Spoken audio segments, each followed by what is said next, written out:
Welcome to the Nurse Shark Academy Show, a Baxter Professional Services production.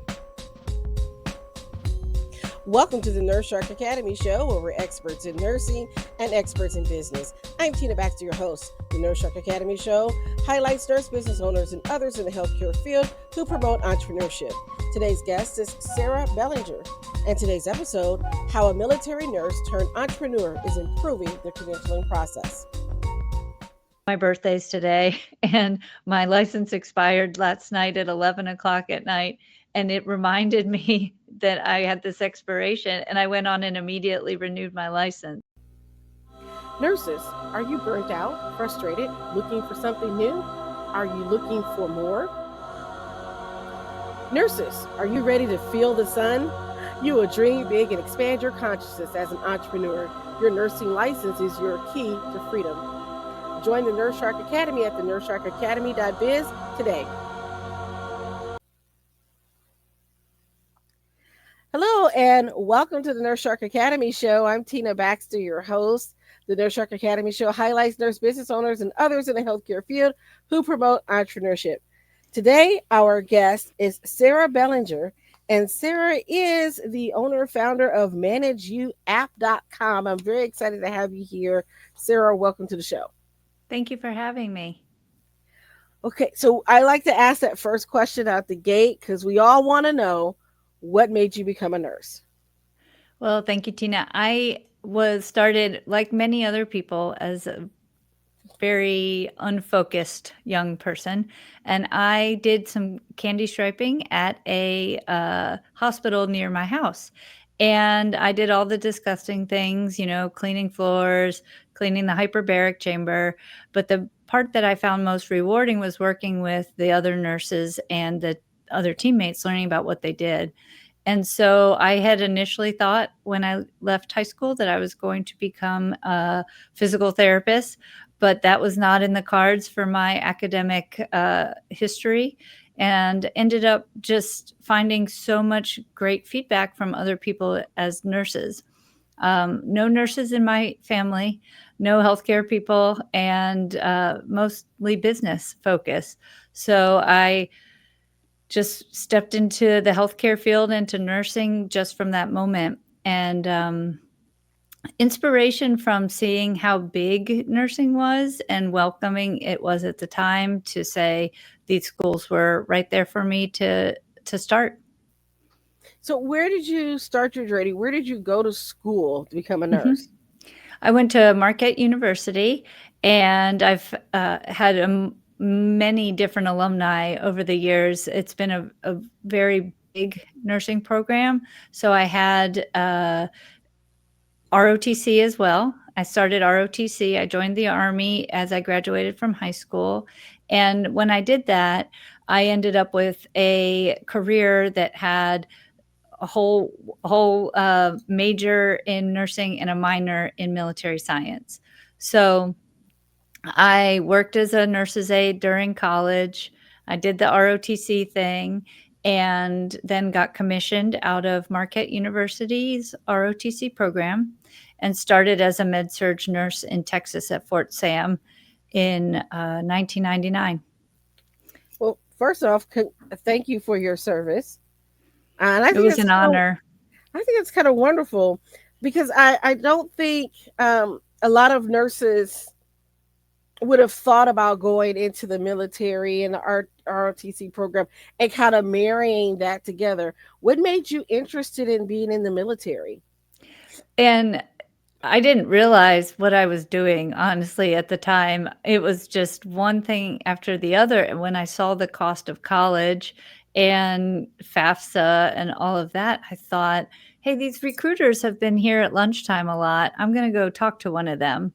And so I did. I talked to all of them, Army, Navy, and Air Force, and then ended up typing my application on a typewriter, and just seeing if I could get some sort of scholarship, because nursing was matched with a different scholarship than everything else. And so I applied, and I got a low tier scholarship. And that inspiration from somebody where I hadn't seen inspiration in nursing from anything yet was really helpful to say, okay, maybe I'm making the right decisions if these things are aligning to help me get there. So, I got some money, and then the school also supported the nurses because they wanted us to be in the ROTC program. And so there were 100 Army nursing, sorry, there were 100 cadets, and there were, I think, 10 of us Army nurses from my year. And one or two of them are still in the Army, and we're at 25 years now. So it's kind of amazing how you start as nurses together, and then these guys are doing really awesome in the military. And that's from a strong foundation, I think, that we had with nursing and at Marquette. And so that's and then I did not expect to stay in the Army. I was thinking I would just do my 4 years and be done, and because that was how much I contracted for. Right. But after 9/11 happened, while I was in my, third year, it changed our focus a lot. And so I wanted to be a part of helping soldiers and helping, the country and the support system of, being a government nurse and supporting that mission. And so and I was stationed in Hawaii actually then. So it was, the Army ended up being an amazing opportunity. I've been to a few schools and a lot of leadership training. And then, of course, the Army Nurse Corps is pretty big, and we're celebrating our 125th birthday in February. Awesome. So, yeah, unexpected opportunities you have to always keep your eyes open for. That's what that experience taught me. So what was your favorite, I would say, favorite part or favorite unit that you worked in as a nurse when you worked the floor? I always wanted to be an ICU nurse, and that was okay. My favorite unit that followed that was the PACU, and that's where I had never understood. I had a surgery as a kid, one surgery on a foot, and then I didn't really know all the implications of running a busy, it's like a train station. You've got people coming in all the doors and leaving all the doors. And I was a manager, and we had LPNs and RNs and one tech, and then two of us ran the unit, and it was controlled chaos. Lots of learning about the business solutions that affect surgery, and that is kind of what started my interest in the business side of how it can all work. And of course, that's also where I started to learn about anesthesia. Okay. Because it's interesting, because you said your family was big on business. Did your family own their own business, or? My mom's the oldest of 7 women, and so lots of women in IBM and computers, Lockheed Martin, big ideas like that. I'm trying to think if there were any other. Computer technology was in DC area where I was, and that's kind of the idea. But those were the dinner time and the Christmas conversations about who was merging with who and new computers, because that was just becoming a thing. And so I think that was more of a backbone of what I had heard growing up. Okay. So then let's fast forward a little bit, because how did you decide to become a nurse anesthetist? Because I did some time at the VA working there, and I always would see the posters and the memos they have on there, like, if you want to be a nurse anesthetist, the VA will pay for it. Go back and do it. But so I was just curious, what made you get interested in anesthesiology? You mentioned being in the PACU. Right, and interesting enough to connect with your story, the Army Nurse Anesthesia program, it's called USAGPAN. It's in San Antonio. Those VA nurses went to school with me. So when they say, we'll send you back to school, they were sending them at the time I was in school. They were my friends. And so it's kind of interesting to see the Army is and the military is very tightly working with the VA, even though there's a lot of differences. And so what made me go and decide to go to that was so I worked in DC as a presidential nurse after I worked at the PACU and before anesthesia school. And I got an. What's a presidential nurse? So the military has a small group of people. At the time I was there, it was 28 people, and there were 6 nurses. And we were a group of people that would travel with the president and vice president and support them and the first ladies in overseas missions when they would go to do conferences and set up healthcare plans for that. So for 3 years, I did that. And it was an amazing opportunity to get to see healthcare at the highest levels, supporting people who are trying to do their job. Being a nurse and helping people do that was amazing. And so while I was there, that's when I figured out I did not want to be I wanted to do more of my perioperative nursing care again. When I left executive health, it was time to do something that was back in the operating room. And I knew I didn't want to be an OR nurse. Sorry for all you OR nurses out there. I love you. But and that's when I thought, okay, it's time to go back to school. And I think I could do anesthesia, and it would be really empowering to make decisions and take care of people on that level.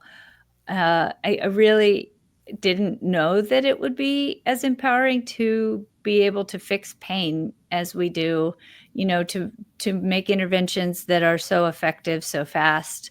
And that's not something we always know about as we're learning and beginning nursing. So that was why I chose anesthesia school. So I left DC and went to San Antonio. Awesome. Well, I've always been interested in how people make those transition and make those decisions. Going back to grad school, doing more, moving up the channel, because it sounds like you've had a wide variety of experiences, from being in the Army, working on the executive health team, to being a manager in the PACU. You've had all these experiences. If you had a brand new nursing student, first year, coming to you wide-eyed, what would you tell them about their nursing career, and what to expect? What piece of advice would you have for them? I love the new nurses nowadays because I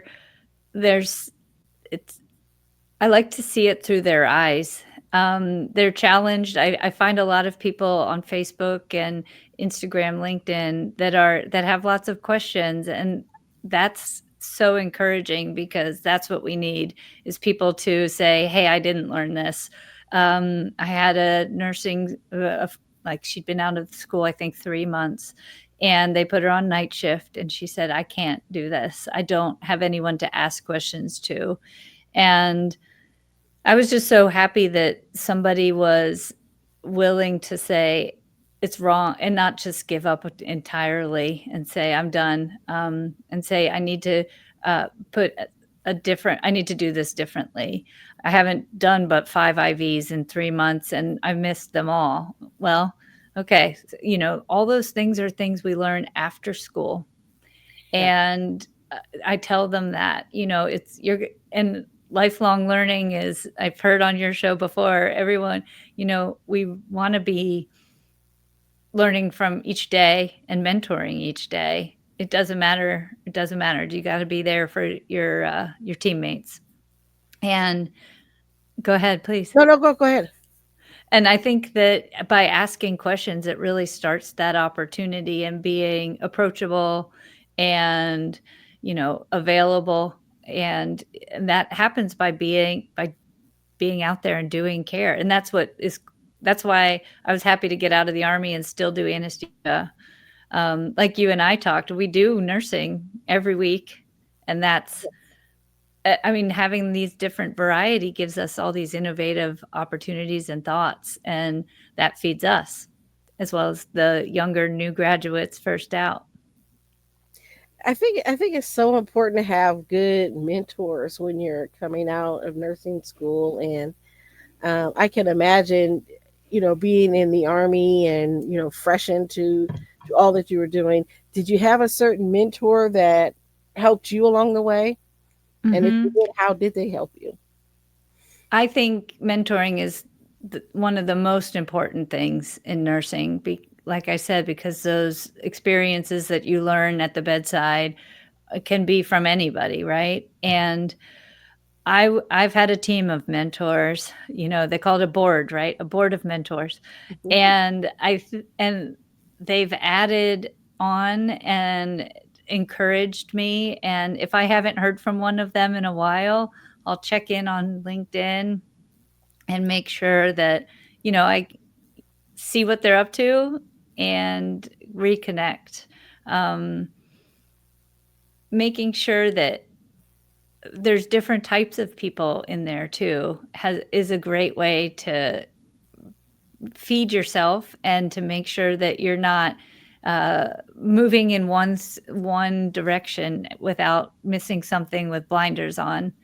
And I'm sure also our other colleagues, we talked about this before, going on LinkedIn and finding like the nurses on LinkedIn group, and I've found a bunch of mentors from there on innovation and things that are new to me.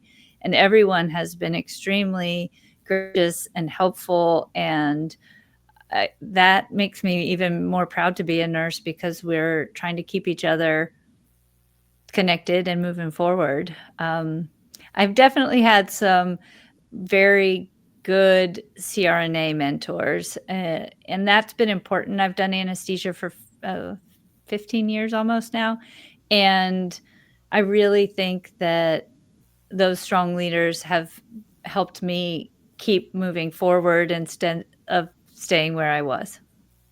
You know what? I think that's awesome. I think it's great to have those people in your life that kind of pour into you and help you along your journey. And that's what I want our listeners to hear, is that yes, you're out there and you may be on your unit, but you don't have to be by yourself. There are people that are willing to come alongside and to help you along the way. You just have to be open to that. And so I applaud you for being a leader in that, in what you do. So how did you transition then to starting your company? Tell me about how that came about. Sure. So my company is a credentialing platform to help nurses, physicians, health techs, to help anybody. Anybody can use it. You don't have to be in healthcare. But it really came about when I just did a reflection of how many problems over the years I've seen happening with credentials. Um, the exact story is about when I transitioned from my permanent post-Army job to a 1099 locum tenens position. And when I went to transition, I couldn't find my anesthesia diploma. And so I went to get it and looked in boxes, looked in, stacks of everything. I had moved 10 times in my adult career. And so I called Northeastern, and they said it'll be 6 weeks. And that's a long time when you add up how many days that is, for missed pay. And then I just kept thinking about it. And then I thought about how much pay the surgical center was going to miss out on. And so then I again said, okay, I really should do something. Like, I can fix this. Why can't I fix this? It's been a problem forever. So I did a lit search and I found a developer, and I just kept looking for other people that were trying to fix this so I didn't have to. And then I was like, well, okay. And started taking the steps to find to to develop the app. So in Nashville, I found an in-town developer and started to work on it. And there's so many people, the stories I've heard about credentialing have been crazy. Have you ever lost or had an expired credential? Yes, I had an issue with my certification. I was I knew I had to get it done. I kind of waited till a little late and like forgot and had my dates mixed up. So it was a rush thing that I had to hurry up and get it done. And it took a while for them to send it back to me. And then I even paid for like the instant, certificate, whatever. Even that takes like 3 or 4 days. Right. So in the middle of all this, I'm trying to, get all this done. And I thought, well, I thought everything was in my CAQH, the thing that we used. Yeah. And then they're like, no, it's not updated. And then who has access to it and and it's who's taking over. And wherever I moved to, some would use it, some wouldn't. So it didn't go with you very well. Right. And who was updating it. And then I'd have to make sure I got permission to get my stuff back. If the practice manager was the one on the account, it was a nightmare. So yeah. Yeah. And Tina, I mean, the stories I've had even before the internet, I mean, there was a time, everyone. And one of the people that worked with me in the PACU, his license expired. We waited 4 months, I think, or 3 months for his license to get mailed to Hawaii so that he could start working again. And so, and yesterday I was talking with a credentialing manager, and she was saying that some of the physicians have moved from 6 months to a year even to get credentialed and covered to start working. So when I added up all these problems about that I kept hearing about, I said, okay, I think an app would be much more efficient for us. Can't get on the computers, can't keep up with all the different portals from a computer. So I started an app. We have web app now, which means you can use it on the computer. But it just, my friends that were in the area and doing the testing, they're like, oh, this will be perfect. And we're always up for ideas for new stuff, but we're trying to get it out to more people so that it can help more people. So what all do you have in the app? Because it sounds like, and this is, if I was a person listening, I would say, oh, it sounds like just a place where you list all your stuff and you know where it is. But I think Right. it sounds like it's a little bit more than that. Sure. It is more than that. And so we went through and found I did a assessment of who, and so storing, obviously a problem. So you've got Google Drive and email and photos. And so that was a problem. So, okay, we need to put them in one place. And then sharing with other facilities, portals, administrations, associations, and states. So all those things require different share features. So we made sure that we could do all of that. And then tracking. So we put a calendar at the top and the documents at the bottom. So you can scroll through all your documents and see which dates they expire on the calendar. So ManageU connects each document with an expiration date. So you don't need to go into your Google Calendar, your Google Drive, make all these connections. It's already done for you. And so that's how we figured out the initial features. And now we're expanding into the next levels. So will it be able then to remind you, like I need a reminder that says, hey, in 30 days, you need to renew your nursing license. I just went through this. Yes. October's our big month to renew. So I set a Google alert in my calendar to remind me in September to do this, because I don't want to be like the poor nurses in Kansas. So right. I'm going to make sure I got all my stuff done. Yes, I'm trying to help Kansas. I think that, and Kentucky, we're doing it too. I'm right on the border with them. And you have to have education and your payment and your renewal. So yes, it'll send you an email and a text, and you can set one or multiple reminders. because, for us nurse practitioners, CRNAs, you add in other kinds of association fees and licenses. And when you're talking about a DEA license, that education takes a long time. And so I even put the education website underneath my license so that I can double check that I connect them. And all of that can be done in the app. You can scan or drag and drop the documents.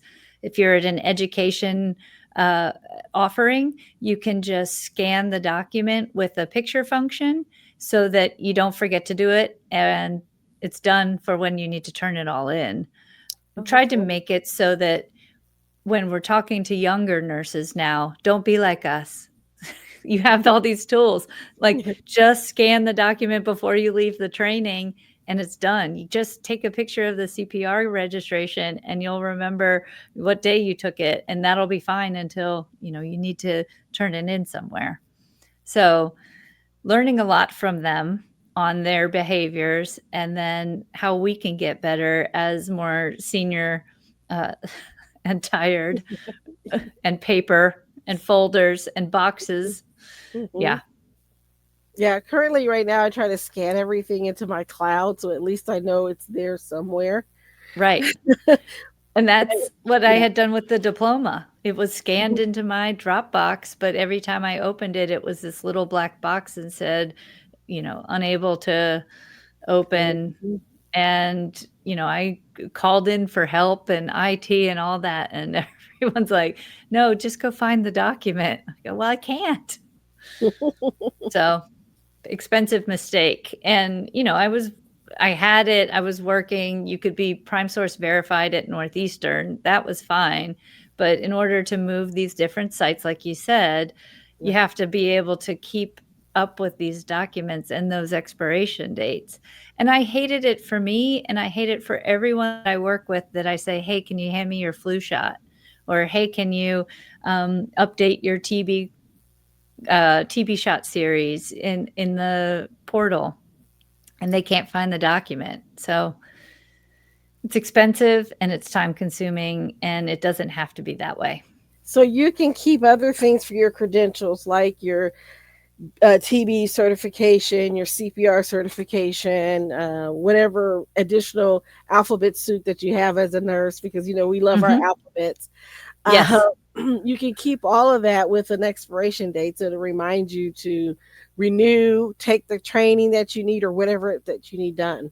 I mean, because there's been a huge amount of limits put on these tests, on these certifications, right? And some hospitals down in town in Nashville, they'll not let you have your schedule if your CPR card's not been updated in your portal.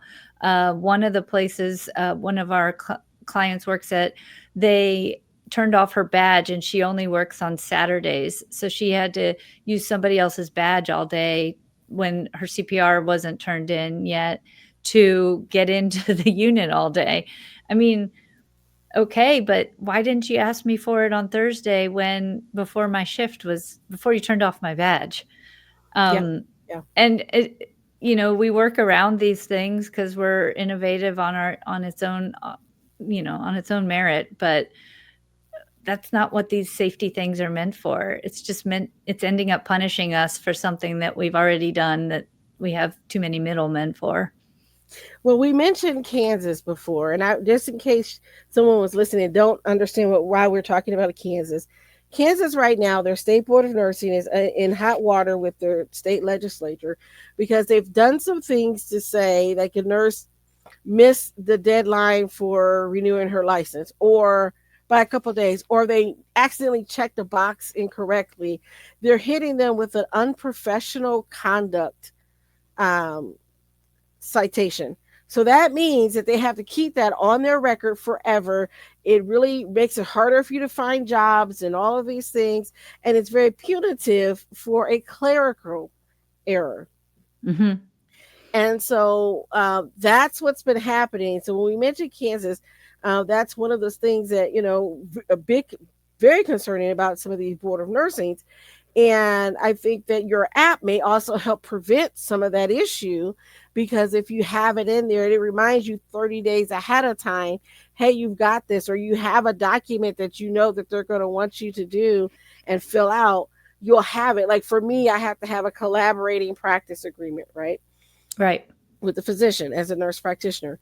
So when I went to renew this time, I noticed, hey, they never updated my CSR, which is what gives me permission to prescribe. And they had my old employer on there. And I'm like, I haven't worked there in now 8 years. Like, why is it still Uh-oh. on there? And I had turned in a renewal since then and asked them to change it. It's never gotten done. So I sent in a new form to have it done and all this stuff. Well, I get an email and I'm panicking, right? I was panicking for them saying, well, your collaborative practice agreement must match your CSR application, blah, blah, blah, because I changed the address. And then like the next day, so I'm like, okay, I'll deal with this tomorrow. The next day I get an email that says, oh, never mind. Sorry. We found the application where you wanted to change it. It's all good. But immediately my heart dropped. I'm like, I did the right thing. I turned in all Right. the application. I followed your directions. I did everything you said I was supposed to do. I said, I'm good until the end of October, but still, I'm glad I started early. Can you imagine me going through that on October the 31st? Right, and you're seeing all these other no, I can't. And you Yeah. see all these other people that are, you know, looking in Kansas, and they didn't do anything wrong either. The one of the nurses had taken time off to take care of her husband. They're on the national news or the state news, sorry. And I just I feel for them, and I want to help people. I mean, the intent is to obviously get this to be a bigger thing that helps systems and teams and become something that we deserve, which is a better streamlined process for all of this. One of the nurses in the OR with me this year, she goes, I'm so glad I have your app. My birthday's today and my license expired last night at 11 o'clock at night. And it reminded me that I had this expiration, and I went on and immediately renewed my license. I mean, I told her she should rechange her reminders, Mm-hmm. but it's like she could have. That's a liability if you go to work and you don't have a license. So don't do that. Don't do that. And Yeah. but everyone says, oh, somebody will tell me. I'm here to say nobody is responsible for it but you. But And you. Mhm. if nobody has any trouble saying, okay, you're not able to work today, or go find another job, those are liabilities that make the hospital liable. And so it's important for us to be professional and find tools that help us. Yeah, the whole Kansas situation is off the wall. If you want to hear Really. more about that, you can go back to one of my previous shows on the nursing news you can use. But also, I'm going to say, you can go to YouTube and watch those hearings. I don't know if you had a chance to watch those hearings, but it was a comedy show almost. It was tragic and a comedy, because you've got the nursing board members sitting there going, oh no, I don't handle that. Carrie over there handles that. And Carrie would say, oh no, I don't handle that. That belongs to Susan. And then Susan would say, oh no, I don't handle that. Ted does it. And it was like, wait, who does what on this committee? What is it that you all do? Because apparently you aren't talking to each other. And it makes me really sad to see how, as nurses, we don't really protect each other like we should. Like, I couldn't imagine that Right. the medical board would be that cavalier, right? The Mm-hmm. medical board would be like, oh, get it done. You know what I'm saying? Slap on the wrist. You're the surgeon that shows up, and I'm exaggerating, but you're the surgeon that shows up intoxicated, but and the nurses turn you in, but we're going to make sure that you're protected, but the nurses are thrown under the bus, that type of thing. And I'm like, why don't we protect our nurses like like the medical board protects their members? And I know that the nursing board is there to protect the public from nurses. I get that. Right. Mm-hmm. I understand that role. There is that role there. But why could there not be a part of that you actually stand for the profession of nursing, Mhm. as a board of nursing. So there was I can't remember which state it was, but this is a couple years ago. Um, one of the universities, I can't remember which one it was, lost their BSN program. Okay. Basically, what happened is that their scores dropped. They were changing the metrics. It was really bad to where they weren't taking into account clinical time and all the stuff that nurses have to have, right? And Mhm. so they were trying to have the professors do all this extra stuff, extra classes as a cost saving measure. And so the entire department quit, Oh, wow. walked out. They Wow. had gone to the board of nursing, and this is a case where the board of nursing has said, hold up, per state law, Mr. President of the university, you are not allowed to do this and change these metrics this way. You have to Oh, go okay. through us to do it, and you have to go through this other legislative route to do it, and it's already in state law. You're not following state law. He basically was like, I can do whatever I want to. I'm the president. It didn't go well. They ended up hiring the president of the university, hiring some of the faculty back, not everybody, but hired some of them back, got new people in because he was saying, oh, well, we'll just have these, when he was like going to outsource a contract to some different nursing or whatever to kind of do it. And it was like, no, Okay.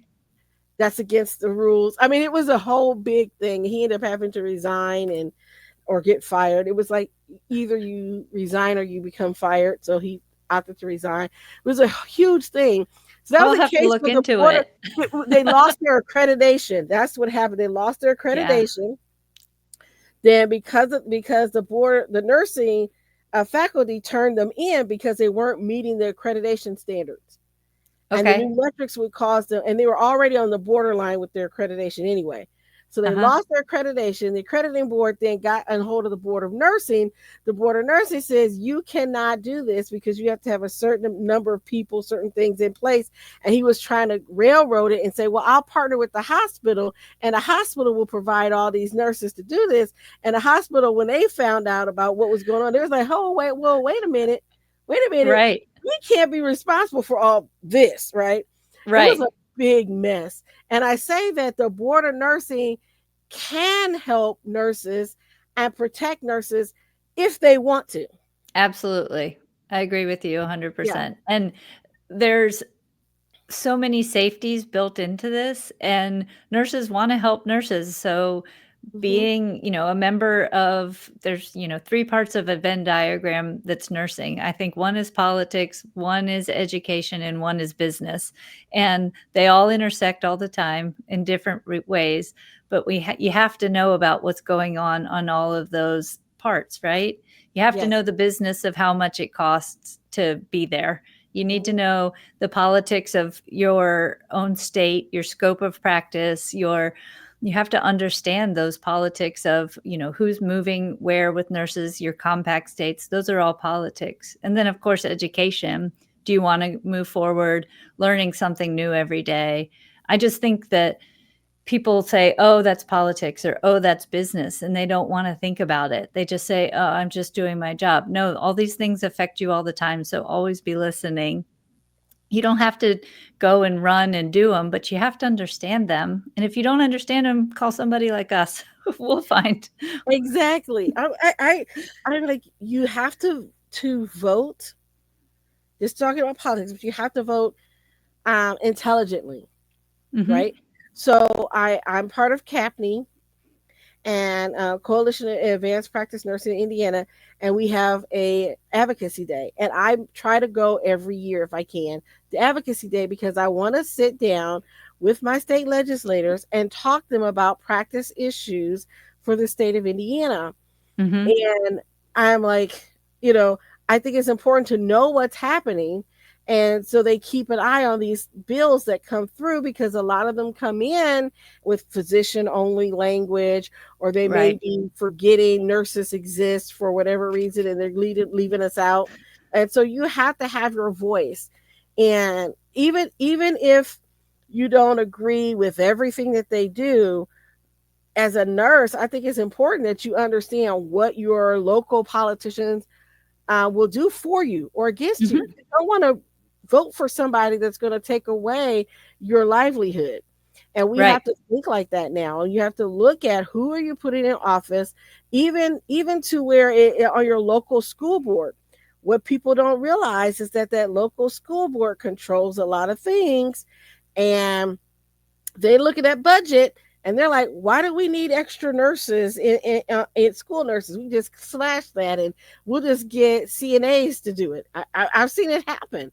And I'm like, you don't want that. You want to protect your practice. So don't wait until it affects you, because one thing that affects one person affects us all. Look at what's Right. happening in California. Now in California, you've got a judge that says that a nurse who has a doctorate can't call herself doctor in the Right. clinic. I saw that. And I argued, on this, because I'm like, wait a minute, because this the first of all, the study that he cited in his ruling was performed by the AMA. So right there's a conflict of interest. Right. No one caught this. Right. Secondly, he said 30, I think it was like 31% of the people would be confused and not know that a DMP is not an MD. I said, Right. oh, so 39%. So you're saying 69% aren't confused and they can figure it out. So the majority of people understand that. So you just 31% of people are confused. But They're most confused people, anyway. yeah, but most people already know the difference between a nurse practitioner and an MD, right? Right. I mean, The they're learning majority of very people do. quickly. Yeah. Yeah. Right. But you're worried Eh, about this 31%. It's Yeah. I mean, it's amazing. I saw the study, and it's so frustrating that we're in the weeds of those kind of things when Mm-hmm. and we're assuming how patients think. Go ask, and I don't feel that it's fair to spend time and money on something that just it's very important, and if you've earned the degree, it should be able to be portrayed as you want it to be. Well, And uh, I mean, there's all sorts of other kinds of doctors is what I always say. And that's what I said. I said, there is a term for that. It's called physician. Just correct. say, I'm Dr. Smith, your cardiologist, the physician, right? Yeah. How hard is that? Right. People people are a lot smarter than you give them credit for, right? Mhm. So Yes. basically you're saying that the American people are really too stupid to figure this out. Although the very study that you used actually says the majority of people Disagrees. can. Right. I mean, and that's not a Mhm. 51%, 49 either. 30 No. 30 to 70 Yeah. ish, right? Yeah, I'm like, no, sir. I'm like, that was faulty. And I was like, who argued this? Who was the attorney that argued this? Because I'm like, yeah. So Yeah. if you wanted to, I said, if you really want to have a good argument, I said, go get someone that's unbiased to run the study. That Mhm. was the first thing I saw. I said, well, you took a study from the AMA, so of course they're going to skew the results, sir, and give you the results that they want you to hear. And I guarantee you, they went in there and said, well, 31% of the people didn't even know, and not thinking, hey, wait a minute, but that means about 70% of the people did. Right. I They can mean, figure it out. Mm-hmm. and they probably didn't even blink an eye, and they're just like, "Hmm." I mean, and that's the weeds that people see, and they just Mm-hmm. get so frustrated. They just wanna be acknowledged for their education. They wanna be team members with all those other, letter soup that we have, and take care of patients Yeah. and learn how to get better at it. That's where we should be focusing, and not being on chart records and EHRs really late and after the shift, and not working on our credentials Mm-hmm. on Sunday for 5 hours doing a training because you lost the certification for something else. I mean, it took me 2 hours one time to find my CPR card because it was labeled by a number, and I didn't even think to look for a random number, you Right. know, And I had to call somebody to find out, hey, what day was that we did the CPR, so I can go find it in my emails. And it just seems so silly. All these things we do are time that's wasted that we could be spent with our family, or with, or finishing a chart so you can get out of town. Just all the things that we don't need to be doing anymore in the times of AI and automated tools and computers. Let's use them to help us instead of to make things harder. Exactly. So I think your app sounds wonderful. I'm Thank excited you. about it. Now, I saw that you have a promotion for our listeners. You said you can do 2 months free. Is that 2 months free as part of being with your app, or? Yeah, I can do, we'll put a code in the show notes, and so Mhm. that people can sign up for the app if they want 2 months free. Currently, you can sign up free and have 2 documents on it. If you just want to try you get all the features for free. You can always download all your documents with 2 clicks if you want to be done using the app, which is even a great way to get started if you're moving states and want to try the app. The other thing is with a show note code is if you sign up for a year, you actually will be getting a reduced rate for the year plus the 2 months free. So I think it ends up being about $35 free. Oh, that's awesome. Okay, so we'll definitely include that in our show notes for our listeners. I would say take advantage of this, because I can tell you, as a person who one year was on frantically for hours trying to finish up continuing education hours I've done that. for my certification, because I wanted to have more than what I needed, because I always believe you should always have more than what they say, just in case. Uh-huh. And so I'm frantically finishing up all these continuing education hours. Don't be me. Get it done early. Put in the reminders. Get this app. I think it will help you. I haven't had a chance to try it out myself, but be happy to do so as well. So I'm excited about this. Now, um, our last question, before we get to our last question, if our users wanted to get, or listeners wanted to get a hold of you, how would they reach out to you? Great. I am on, okay, LinkedIn. It's definitely the best platform that I like to correspond in most frequently, a few times a week. Instagram has an account and Facebook does, but I'm not as good at those. And then, of course, the website is www.manageyouapp.com. And so you can go on there, you can sign up yourself, you can sign up, say you're a manager that has 5 or 10 people, you can sign up your group, and then you can start to see the documents and send documents more easily back and forth. There's a Teams platform, and that's where we're moving into, is to try and find hospitals that want to support their nursing and physician staff with credentialing and creating dashboards for the hospitals. They run very expensive software that sends you automated emails, and I don't like them, and either do you. So, um, so get on the website and check out some of the blogs about why this process is, needs an update, and I think that's it. I don't do any of those too fancy videos or any of that stuff. So no Twitter or any of that. Okay. All right. So I'll be sure to include all her social media links in our show notes for our listeners. And so our last question is, and we always ask, if you had a piece of advice for a budding entrepreneur, what would it be? I think my main advice is lead with courage and curiosity. That's what ended up keeping me so excited about nursing for so long. The military definitely taught me resilience in job changes and difficult situations, but the entrepreneurial part has taught me that curiosity. When people say either it's too easy, that drives me crazy, because if I'm asking a question, it wasn't too easy for me. So make sure you open your eyes and have courage to say, this is hard for me. And then the last part about that is, if somebody's saying this is the way we've always done it, so many people just say we've always done our credential management on Excel documents. And clearly that's not working. So if they saying this is how we've always done it, it's time to think about a new way to innovate and do something different to make life easier. I agree. Innovation is key. We're great innovators as nurses. Let's tap into that energy. I want to thank you for your time, Sarah. Thank you, Tina. I had a great conversation. We always have great conversations here on the show, but we have great conversations before and then after. One day I'm gonna let it go and let you guys hear some of the back and forth in the background.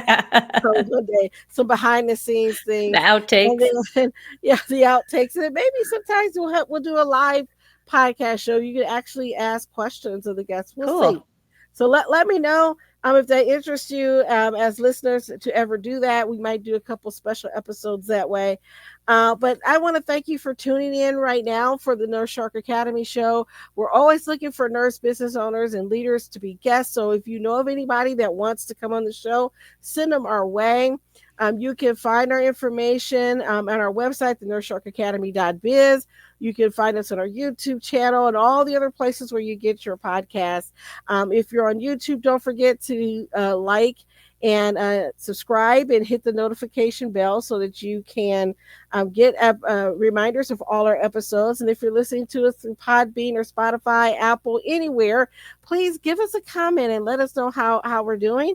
And if you have any suggestions for the show, we're happy to take them as well.